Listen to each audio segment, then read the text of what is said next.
Samsung is reportedly cutting its phone production for 2022? Let's talk about it.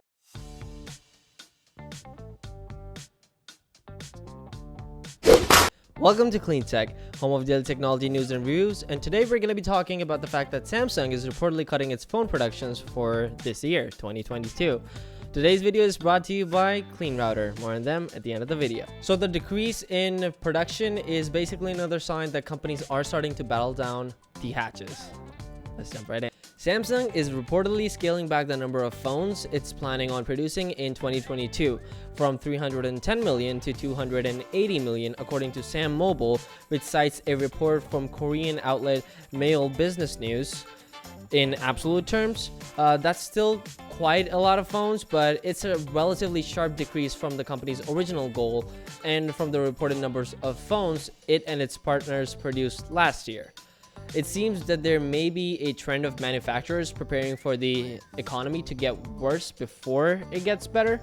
Reportedly, the lowered production targets will affect phones in pretty much all categories, from low-end models to flagships.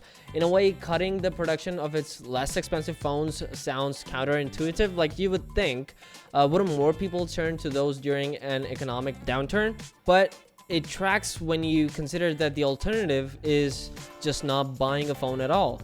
People who are in the market for low-end phones might not want to buy a new one unless it's absolutely the last choice that they have. And those who have a high-end phone would probably be better off just keeping them for an extra year or two. Definitely makes sense.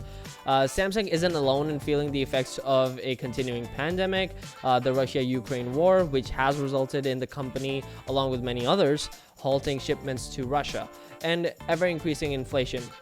Apple's also reportedly expecting relatively stagnant sales this year, as it's planning to produce around the same number of phones as it did in 2021, despite the fact that it's likely working on some pretty big upgrades. So, I mean, it's more economical at this point, or, in other words, due to the economy, rather than, a business decision at its core. And so, it kind of makes sense. It's kind of like a pattern that you tend to notice across all the major players, all the big companies. And yes, I'm of the same opinion. It's gonna get worse before it gets better. Let's just hope that the future of tech is bright. Let me know your thoughts on it down in the comment section below. Clean Router is the only router you will ever need because it allows parents to easily manage all the devices in their homes and stop internet pornography. It's simple and easy to use, doesn't slow down the internet, and allows you to block pornography, gambling, and anything else that you don't want your kids to see using the 7-layer IntelliFilter. Logs all activities per device. It also allows you to put time restrictions, get email reports, and gives you the ability to block content by keywords and even filters YouTube. Check them out in the description box down below. Thank you so much for watching, and you have a great day.